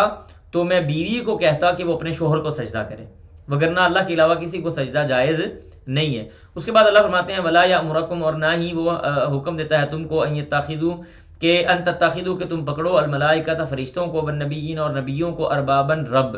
وہ تمہیں اس بات کا بھی نہیں کہتا کہ تم اللہ کو چھوڑ کے انبیاء کو یا ملائکہ کو فرشتوں کو تم اپنا رب بنا لو۔ ایامرکم، کیا وہ تم کو حکم دیتا ہے بالکفر، کفر کا، بعد اذ انتم، اس بات کے بعد، یعنی کیا وہ تم کو اسلام لانے کے بعد کسی کفر کا حکم دے گا؟ ایسے کبھی نہیں ہوتا ہے، ایسے کبھی نہیں ہو سکتا۔ اس کے بعد اللہ سبحانہ و تعالیٰ یہ بات بیان فرماتے ہیں جو اگلی آیات میں ہمارے پاس آ رہا ہے۔ اللہ فرماتے ہیں وَإِذْ أَخَذَ، دیکھیں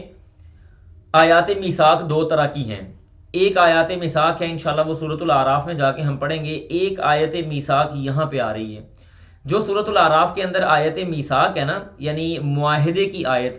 وہ ہے پوری دنیا کے بالعموم جتنے بھی آنے والے قیامت تک کے انسان تھے ان کو لے کے، اور یہاں پہ جو آیت میثاق ہے یہ میثاق نبیوں کے ساتھ اللہ سبحانہ و تعالیٰ کیا ہے، وہ کیا میثاق ہے اس کو ہم دیکھتے ہیں۔ اللہ فرماتے ہیں وَإِذْ أَخَذَ اللَّهُ،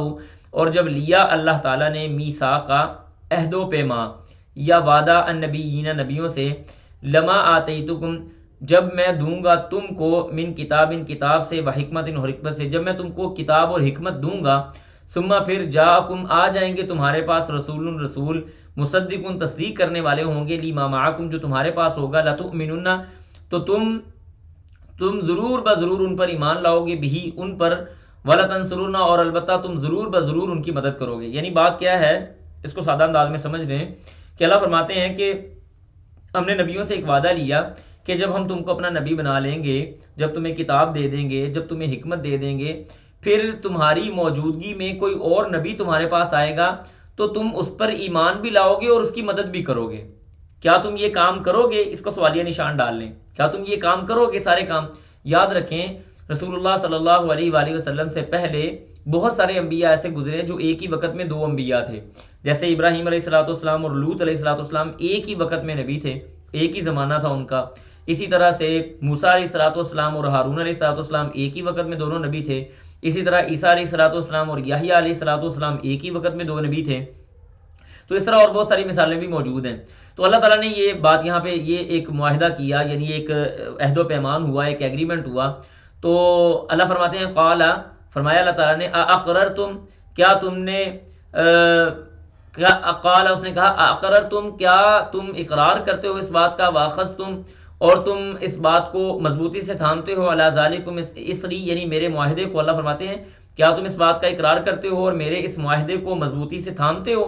قالوا، تو انبیاء نے جواب دیا اقررنا، اللہ ہم اقرار کرتے ہیں، تیرے وعدے کو مضبوطی سے تھام کے بیٹھتے ہیں۔ قالوا، تو اللہ سبحانہ تعالیٰ نے فرمایا فاشہدوا، تو گواہ ہو جاؤ، وانا معکم اور میں تمہارے ساتھ ہوں، من الشاہدین گواہ ہونے والوں میں سے۔ تو یہ آیت میثاق جو ہے نبیوں کے ساتھ خاص ہے کہ انبیاء علیہ السلام کے اوپر فرض ہے، اور اس بات کو یاد رکھیں کہ اس آیت میثاق میں رسول اللہ صلی اللہ علیہ وسلم شامل نہیں ہے۔ اس کی وجہ یہ ہے کہ نبی علیہ السلام کے دور میں کوئی اور نبی بھی نہیں آنا تھا، اور اللہ کے رسول صلی اللہ علیہ وسلم کے بعد بھی کوئی نبی نہیں آنا تھا۔ نبی علیہ السلام وہ خاتم النبیین، خاتم المرسلین تھے، اس لیے بعض مفسرین نے یہ بات کہی ہے کہ اس آیت میثاق کی جو نبیوں کے ساتھ ہوا تھا اس میں اللہ کے رسول صلی اللہ علیہ وسلم شامل نہیں ہے۔ اس کے بعد اللہ فرماتے ہیں فمن تولا، جو کوئی پھر گیا، بعد ذالک اس کے بعد، فاولئک تو وہ ہے، ہم الفاسقون گناہ گاروں میں سے۔ افغیر دین اللہ یبغون ولہ اسلم من فی السماوات والارض، بڑی زبردست آیات آتی ہیں۔ اللہ فرماتے ہیں افغیر دین اللہ، کیا اللہ کے دین کے علاوہ، یبغون وہ چاہتے ہیں، ولہ اور وہ اسلام والے ہیں، من اسلم ولہ اور اسی کے لیے ہے، اسلم اسلام لانے والی یا جھک جانے والی۔ اللہ فرماتے ہیں افغیر دین اللہ یبغون، کیا وہ اللہ کے دین کے علاوہ کسی اور چیز کو چاہتے ہیں؟ پھر آگے اللہ نے اگلی بڑی زبردست ایک مثال دی ہے، ایک طرح سے بات بیان کی ہے، وضاحت کی ہے، فرمایا کہ والہ اللہ ہی کے لیے ہے، یعنی اسی کے لیے ہے، اسلم جھکنے والی ہر چیز، من فی السماواتی جو کچھ آسمانوں میں ہے، والارض اور زمینوں میں ہے، طوعا خوشی کے ساتھ، وکرہن اور بغیر خوشی کے، چاہے وہ کوئی مخلوق خوشی کے ساتھ اللہ کے سامنے جھکے، سر تسلیم خم کرے، یا بے خوشی سر تسلیم خم کرے، لیکن ہر چیز اللہ سبحانہ و تعالیٰ کے قبضہ، اللہ سبحانہ و تعالیٰ کے ہاتھ میں ہے، اللہ سبحانہ و تعالیٰ کی طرف ہی فرما برداری کرنے والی ہے، وَإِلَيْهِ اور اسی کی طرف یرجعون ان کا لوٹایا جانا ہے، ان کا لوٹنا ہے۔ اس کے بعد اللہ سبحانہ و تعالیٰ ہمارا آخری جو صفحہ ہے وہ اللہ کی مدد توفیق کے ساتھ شروع ہو رہا ہے. بڑی آسان چیزیں اصل میں اس کے اندر نا بعض ایسی باتیں ہیں جو بہت زیادہ تفصیل طلب بھی ہیں، بعض ایسی باتیں ہیں جو صرف اوپر سے جنرل اوور ویو کرنے کے لیے بھی کافی تھیں. انشاءاللہ اسی لیے میں نے اس کو تھوڑا سا مزید اختصار کیا ہے. اس کے بعد اللہ فرماتے ہیں قل کہہ دیجئے آمنا ہم ایمان لائے باللہ اللہ پر، وما انزلا اور جو نازل کیا گیا علینا ہمارے اوپر، وما انزلا اور جو نازل کیا گیا علی ابراہیم ابراہیم علیہ السلام پہ، و اسماعیل اور اسماعیل علیہ السلام پہ، و اسحاق اور اسحاق علیہ السلام پہ، و یعقوب اور یعقوب پہ، والاسباط اور ان کی اولادوں پہ اور ان اولادوں پہ، وما اوتیا اور جو دیا گیا موسیٰ علیہ السلام کو، و عیسیٰ اور عیسیٰ علیہ السلام کو، والنبیون اور باقی سارے نبیوں پہ، من ربہم جو ان کے من ربہم ان کے رب جو ان کے رب کی طرف سے ہیں، لا نفرق بین احد منہم ہم ان میں سے کسی کے درمیان میں فرق نہیں کرتے، ونحن لہ مسلمون اور ہم لہو اسی کے لیے مسلمون اسلام لے کے آنے والے ہیں. یہاں پہ اللہ سبحانہ و تعالیٰ نے مومنوں کے بارے میں، خاص طور پہ مسلمانوں کے بارے میں یہ بات بیان فرما دی کہ جو مسلمان ہیں رسول اللہ صلی اللہ علیہ وسلم پہ ایمان لانے والے، یہ ان لوگوں کا رویہ یہ ہے کہ یہ اپنے سے پہلے کسی بھی نبی کے حوالے سے یہ بات نہیں کرتے کہ ہم بعض نبی پہ ایمان لاتے ہیں اور بعض کو چھوڑ دیتے ہیں. وہ نبی اللہ کے رسول ہمارے نبی ہیں لہٰذا ہم عیسیٰ علیہ السلام پہ ایمان نہیں لاتے، نہیں، بلکہ اللہ سبحانہ و تعالیٰ نے پوری کیٹیگری واضح کر دی. ابراہیم، اسماعیل، اسحاق، یعقوب، اسباط، پھر اس کے بعد جو موسیٰ کو دیا گیا، جو عیسیٰ کو دیا گیا، صحف ابراہیم و موسیٰ، ابراہیم علیہ السلام کے اوپر بھی جو صحف نازل ہوئے، ہم ساری چیزوں کے اوپر ایمان لے کے آئے. اور یہ آیت ہم بڑی تفصیل کے ساتھ سورۃ البقرہ کے اندر پڑھ بھی آئے ہیں، اسی سے ملتی جلتی آیت ہے. یہاں پہ ایک نقطے کی بات نوٹ کر لیں اس آیت کے اندر جو ہمارے سامنے آ رہی ہے، اور یہ دلیل ہے. بعض ہمارے ہاں لوگ ایسے ہیں جو یہ باتیں کرتے ہیں، یہ بعض آیتوں کو لے کے یہ اشکال پیدا کرنے کی کوشش کرتے ہیں. یعنی وہ آیتیں جن آیتوں کے اندر اللہ سبحانہ و تعالیٰ نے فرمایا نا کہ جو لوگ اہل ایمان ہیں یا یہودی ہیں یا عیسائی ہیں اور جو سابئی ہیں اللہ تعالیٰ ان کو جنت دے گا، اس طرح کی آیات جو سورۃ الحج میں بھی آتی ہیں، سورۃ بقرہ کے اندر بھی ہمارے پاس گزر کے گئی ہیں. ان آیتوں کو نا مسلمانوں کے سامنے، جو بھولے بھالے مسلمان ہیں، ان کے سامنے لا کے کہتے ہیں جی دیکھو تم لوگ کہتے ہو یہودی جہنم میں نہیں جائے گا، عیسائی جہنم میں نہیں جائے گا، صرف مسلمان جنت میں، یہودی جہنم میں جائے گا، عیسائی جہنم میں جائے گا، صرف اور صرف مسلمان جنت میں جائے گا. یہاں پہ تو اللہ تعالیٰ یہ کہہ رہا ہے کہ سارے کے سارے جنت میں جائیں گے. تو کیا جواب دیں گے ان کو؟ یہ آیت جو آپ کے سامنے آ رہی ہے نا، یہ ان کے خلاف سب سے بڑی دلیل ہے. جہاں پہ اللہ سبحانہ و تعالیٰ نے یہودیوں کے یا عیسائیوں کے جنت میں جانے کی بات کی ہے، وہ ان عیسائیوں اور یہودیوں کی بات کی ہے جو رسول اللہ صلی اللہ علیہ وسلم کی بعثت سے پہلے تھے، اور وہ لوگ تھے جو رسول اللہ صلی اللہ علیہ وسلم کی بعثت سے پہلے صحیح دین کے اوپر تھے، چاہے وہ یہودی تھے یا عیسائی تھے، اس دور کا وہ دین تو تھا، صحیح دین کے اوپر تھے. وہ لوگ جنت میں جائیں گے، اللہ تعالیٰ کی ہاں ان کا معاملہ ہے. اصل میں یہاں پہ جو بات ہو رہی ہے وہ ہے رسول اللہ صلی اللہ علیہ وسلم کی بعثت کے بعد. اور یہ بھی یہودیوں اور عیسائیوں کو یہاں پہ ایک طرح سے خطاب ہے کہ اللہ کے رسول صلی اللہ علیہ وسلم کی بعثت کے بعد اگر تمہارا یہ زعم ہے کہ تم جنت میں چلے جاؤ گے تو اللہ کے رسول کے اوپر ایمان لائے بغیر جنت میں نہیں جاؤ گے. یہاں پہ اللہ فرما رہے ہیں وَمَن يَبْتَغِي اور جس نے یعنی وَمَن يَبْتَغِي اور جس نے چاہا غیر الاسلامی اسلام کے علاوہ دینن کوئی اور دین فَلَن يُقْبَلَ مِنْهُ اس سے وہ ہرگز قبول نہیں کیا جائے گا. وَهُوَ اور وہ ہوگا فی الآخرت یا آخرت میں من الخاسرین خسارہ پانے والا. تو اللہ سبحانہ و تعالیٰ نے اس بات کی واضح طور پہ نفی فرما دی کہ دین اسلام کے علاوہ کوئی دین رسول اللہ صلی اللہ علیہ وسلم کے آ جانے کے بعد وہ قابل قبول نہیں ہے. اگر آپ نے فلاح پانی ہے، دائمی جنت لینی ہے، ابدی جہنم سے اپنے آپ کو آزاد کروانا ہے، تو نجات کا راستہ وہ ایک ہی ہے، وہ ہے دین اسلام کے اوپر آ جانا. اگر اسلام کے اوپر نہیں آتے تو تمہاری اور ہماری کھلی جنگ ہے، تمہارے لیے جنت میں جانے کا کوئی بھی راستہ نہیں ہے. اس کے بعد اللہ فرماتے ہیں کیف یہدی اللہ کیسے یہدی اللہ تعالیٰ ہدایت دیتا ہے قومن کسی قوم کو کفروا ان کے کفر کے بعد کفروا کہ انہوں نے یہاں پہ اللہ فرما رہے ہیں کہ کیف یہدی اللہ کیسے اللہ تعالیٰ ہدایت دے دے ایسی قوم کو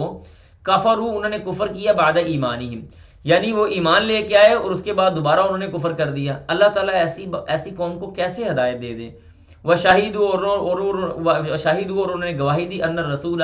کہ رسول جو ہے حق وہ حق پر ہے. وجاءہم البینات اور آ گئی ان کے پاس واضح دلیل، واضح آیتیں، واضح نشانیاں. واللہ اور اللہ تعالیٰ لا یہدی وہ نہیں ہدایت دیتا القوم ایسی قوم کو ظالمین جو ظلم کرنے والے ہیں. یاد رکھیں جیسے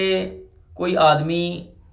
کفر سے نکل کے اسلام کے اندر داخل ہوتا ہے اور اسلام میں داخل ہونے کے ساتھ ہی اس کے کفر کی حالت کے سارے گناہوں کو اللہ تعالیٰ معاف کر دیتے ہیں. ویسے ہی اگر کوئی آدمی اسلام لانے کے بعد دائرہ اسلام سے اپنے آپ کو نکال لے، دائرہ اسلام سے اپنے آپ کو خارج کر لے، کافر ہو جائے، اس کی اسلام کی ساری نیکیاں ختم ہو جاتی ہیں،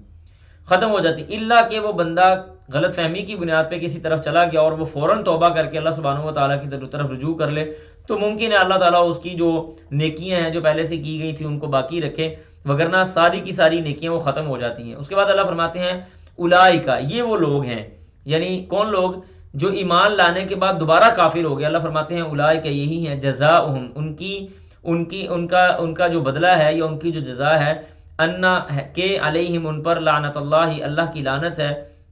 والملائکہ اور فرشتوں کی لعنت ہے، والناسی اجمعین اور باقی کے باقی تمام کے تمام لوگوں کی ان کے اوپر لعنت ہے۔ لعنت کا مطلب پتہ کیا ہوتا ہے؟ لعنت کا مطلب ہوتا ہے اللہ سبحانہ و تعالیٰ کی رحمت سے دور کر دینا۔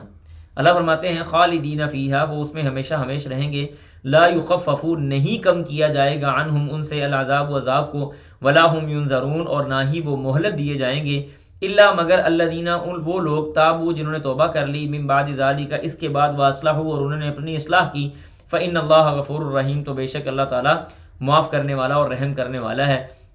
یعنی وہ بندے جو کفر کی طرف چلے جاتے ہیں لیکن وہ فوراً پلٹ آتے ہیں، وہ اللہ سے توبہ کر لیتے ہیں، اللہ کی طرف رجوع کر لیتے ہیں اور اپنے معاملات کو درست کر لیتے ہیں، اللہ تعالیٰ فرماتے ہیں کہ ایسے لوگوں کو وہ معاف کرنے والا ہے اور رحم کرنے والا ہے۔ لیکن اس کے بعد ایک اور لوگوں کا تذکرہ ہو رہا ہے، اللہ فرماتے ہیں ان الذین، بے شک وہ لوگ، کفروا، جنہوں نے کفر کیا، بعد ایمانہم، اپنے ایمان کے بعد، ایمان لانے کے بعد انہوں نے کفر کیا، ثم ازدادوا کفرا، پھر وہ اپنے اس کفر کے اندر اور بڑھ گئے، وہ مزید ہو گئے، ازدادوا، انہوں نے زیادہ کیا، کفرن، اپنے کفر کے اندر، یعنی وہ اپنے کفر کے اندر مزید آگے بڑھتے چلے گئے، بڑھتے چلے گئے، بڑھتے چلے گئے، ایمان کے بعد کفر میں بڑھ جانے والے۔ اللہ فرماتے ہیں لن تقبل توبتہم، اللہ تعالیٰ ایسے بندوں کی توبہ بھی قبول نہیں کرے گا کہ پہلے دین اسلام میں رہے، پھر دین اسلام سے نکلے تو کفر میں چلے گئے، کفر میں جانے کے بعد وہ کفر میں آگے نکل گئے کہ ان کا واپسی آنا ناممکن ہو گیا۔ توبہ قبول نہ کرنے سے مراد یہ نہیں ہے کہ وہ توبہ ہی نہیں کریں گے، توبہ قبول کہ وہ ان کی توبہ قبول نہیں ہوگی کہ وہ توبہ کر رہے ہوں گے اور اللہ تعالیٰ ان کی توبہ قبول نہ کرے، ایسے نہیں ہوگا۔ فلن تقبل توبتہم، لن تقبل توبتہم سے مراد ایک طرح سے یہ بھی ہے کہ اللہ سبحانہ و تعالیٰ ایسے بندوں کو جو کفر کے اندر بہت زیادہ آگے نکل جاتے ہیں، توبہ کی توفیق ان سے چھین لیتا ہے۔ اور اگر ہم اس کو، بعض اوقات انسان کے ایسے گناہ بھی ہو جاتے ہیں اس سے کہ انسان بعض اوقات ایسے گناہوں کے اندر بھی زیادہ ہو جاتا ہے، کفر کو چھوڑ دیں، دین اسلام کو چھوڑ دیں، اس کی طرف نہ جائیں، اسلام کے اندر رہتے ہوئے کسی مسلمان کی میں بات کر رہا ہوں کہ بعض اوقات کوئی مسلمان اپنے گناہ کے اندر اتنا زیادہ کنسسٹنسی کے ساتھ آگے نکل جاتا ہے کہ اللہ سبحانہ و تعالیٰ اس سے اپنا رخ موڑ لیتے ہیں۔ فلما زاغوا ازاغ اللہ قلوبہم، یہ بات یاد رکھیں کہ اللہ کی طرف جو لوگ رجوع نہیں کرتے نا، یا جن لوگوں کو اللہ تعالیٰ نظر انداز کر دیتا ہے، وہ لوگ پہلے اللہ کو نظر انداز کرتے ہیں، اللہ تعالیٰ پہل کبھی نہیں کرتا اپنے بندوں کو نظر انداز کرنے میں، وہ بندے اللہ کی طرف اللہ کو نظر انداز کر دیتے ہیں، اللہ کو چھوڑ دیتے ہیں، اللہ کی طرف رجوع کرنا چھوڑ دیتے ہیں، پھر اللہ سبحانہ و تعالیٰ بھی ایسے بندے کو نظر انداز کر دیتا ہے۔ میں آپ کو اس کی لاجیکل مثال دوں، ہماری ایک مجلس ہو مثال کے طور پہ دوستوں کی، بھائیوں کی، وہاں پہ ایک آدمی ایسا آ جائے جو ہمیں نظر انداز کرے، ایک بار، دو بار، تین بار، چار بار، پھر ایک وقت ایسا آئے گا کہ ہم اس کو نظر انداز کرنا شروع کر دیں گے کہ اور دل تنگ پڑنا شروع ہو جائے گا کہ یار یہ بندہ مجلس میں کیوں آ گیا، یہ بندہ اچھا نہیں ہے۔ تو یہ مخلوق کی مخلوق کے ساتھ کیفیت ہے، خالق کی مخلوق کے ساتھ تو کوئی مثال دی ہی نہیں جا سکتی۔ جیسے رسول اللہ صلی اللہ علیہ وسلم نے فرمایا نا کہ تم سب میں سے سب سے زیادہ غیرت مند میں ہوں، واللہ اغیر منی، اللہ تعالیٰ مجھ سے بھی زیادہ غیرت مند ہے۔ بعض اوقات انسان اللہ سبحانہ و تعالیٰ کو نظر انداز کرتا ہے، جان بوجھ کے اللہ کو چھوڑ دیتا ہے، پھر اللہ سبحانہ و تعالیٰ بھی اس کو نظر انداز کرتے ہیں، اور جس بندے کو اللہ تعالیٰ نظر انداز کر دیں، جس کو اللہ تعالیٰ چھوڑ دیں، اس بندے کے لیے پھر توبہ اور اسی طرح سے ہدایت کے راستے بھی بند ہو جاتے ہیں۔ تو اللہ فرماتے ہیں وَأُولَٰئِکَ، اور یہی ہیں، ہم الضالون، جو گمراہ ہیں، ان الذین، بے شک وہ لوگ، کفروا، جنہوں نے کفر کیا یعنی اللہ کا انکار کیا، وماتوا، اور وہ مر گئے، وہم کفار، اس حال میں کہ وہ اپنے کفر پہ ہی مر گئے۔ اللہ فرماتے ہیں فلن یقبل، نہیں قبول کیا جائے گا، من احدہم، ان میں سے کسی ایک سے بھی، ملء الارض، زمین کو بھر دینے کے بقدر، ذهبا، سونا، وَلَوْ اِفْتَدَىٰ بِهِ کہ وہ اس کو فدیہ بنائے اس کے ساتھ. یعنی اللہ فرماتے ہیں کہ جو لوگ کافر ہو کے مر گئے جہنم کے اندر، وہ جہنم کے اندر یا ویسے بھی ساری زمین بھر کے وہ سونا اللہ کے سامنے لا کے رکھ دیں اور اللہ سے نجات مانگیں کہ یا اللہ ہمیں جہنم کے عذاب سے بچا لے، اللہ فرماتے ہیں اس بندے کو نہیں چھوڑا جائے گا. اس کا وہ فدیہ، اس کا وہ ہدیہ، اس کا وہ عوض، وہ بدلہ وہ کبھی قبول نہیں کیا جائے گا. جیسے ایک حدیث آتی ہے، بڑی زبردست حدیث ہے. رسول اللہ صلی اللہ علیہ وسلم نے فرمایا کہ قیامت کے دن نا جب جہنم میں لوگ پڑے ہوں گے تو جہنم میں سب سے ہلکا جس بندے کو عذاب دیا جا رہا ہوگا نا، اللہ تعالیٰ اس سے پوچھیں گے کہ اگر ساری کی ساری زمین تمہارے حوالے کر دی جائے اور تمہیں یہ کہا جائے کہ تم یہ ساری کی ساری زمین اور یہ سارا مال دے کے اپنی جان اس جہنم سے چھڑا لو تو تم کیا کرو گے؟ وہ کہے گا یا اللہ میں فوراً یہ کام کروں گا، اللہ میں فوراً یہ کام کروں گا، میں سارا کچھ دے دلا کے اپنے آپ کو اس جہنم کے عذاب سے آزاد کر لوں گا. اللہ فرمائیں گے کہ دنیا کے اندر ہم نے تم سے اس سے بہت ہلکا مطالبہ کیا تھا. وہ ہلکا مطالبہ کیا تھا؟ کہ اللہ سبحانہ و تعالیٰ کی توحید کا اقرار کرنا ہے اور طاغوت کی عبادت نہیں کرنی. صرف ہم نے تم سے ایک یہی تو تقاضا کیا تھا کہ عقیدہ توحید کو اختیار کر لو، اللہ کے ساتھ کسی کو شریک نہ ٹھہراؤ، نہ اللہ کی ذات میں، نہ اس کی صفات میں، نہ اس کے اختیارات میں، نہ اس کے حقوق میں، کسی چیز میں اللہ کا شریک نہ ٹھہراؤ. یہ چھوٹا سا مطالبہ تو ہم نے تم سے دنیا میں کیا تھا، تب تو تم نے پورا نہیں کیا. آج تم بیٹھے ہوئے ہو کہ میں پوری دنیا کے بقدر سونا چاندی اور ہر مال و متاع دے کے اپنا اس جہنم سے اپنے آپ کو آزاد کروا لوں. اس سے بڑی ہلکی بات ہم نے تمہارے لیے دنیا میں مانگی تھی. یہاں پہ ہمیں اپنا محاسبہ کرنے کی ضرورت ہے کہ یہ دنیا کی 4 دن کی زندگی ہے،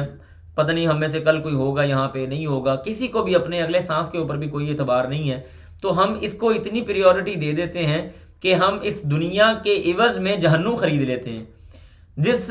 دنیا کی کوئی حیثیت ہے ہی نہیں. کہ اللہ سبحانہ و تعالیٰ کیسی لاجیکل مثال یہاں پہ دے رہے ہیں کہ سونے کے بقدر زمین پوری بھر جائے، پوری زمین کو سونے سے بھر دیا جائے، وہ والا فدیہ بھی نکال کے اللہ کے سامنے رکھیں گے، اللہ کہتے ہیں ہم ان سے قبول نہیں کریں گے. یہاں پہ آج 5 10 روپے 20 روپے 50 روپے اللہ کے راستے میں دینا ہمارے لیے بڑا گراں گزرتا ہے، بڑا پریشانی والا ہو جاتا ہے کہ میں اللہ کے راستے میں مال دے دوں، میں نمازیں پڑھنا شروع کر دوں، میں اللہ کا ذکر و اذکار کرنا شروع کر دوں، میں نیکی کرنا شروع کر دوں، میں اللہ کے عقیدہ توحید کے اوپر اقرار کرنا شروع کر دوں. یہ ہمارے اوپر بڑا گراں گزرتا ہے. لیکن کل قیامت کے دن ہمیں محسوس ہوگا کہ یہ تو باتیں بڑی چھوٹی چھوٹی تھی جن کو ہم چھوڑ آئے. تو اللہ فرماتے ہیں اولئک، یہی ہے، لہم ان کے لیے عذاب علیم، دردناک عذاب ہے، وما لہم من ناصرین، اور ان کا کوئی بھی مددگار اس قیامت کے دن نہیں ہوگا. تو یہاں پہ یہ باتیں ہمیں بہت واضح انداز میں، اچھے انداز میں سوچنی سمجھنی چاہیے. اور اللہ کی مدد توفیق کے ساتھ ماشاءاللہ تبارک اللہ بڑی خوش قسمتی کی بات ہے کہ آج ہم نے الحمدللہ ثم الحمدللہ اس لیول 1 کا جو آدھا سبق ہے اس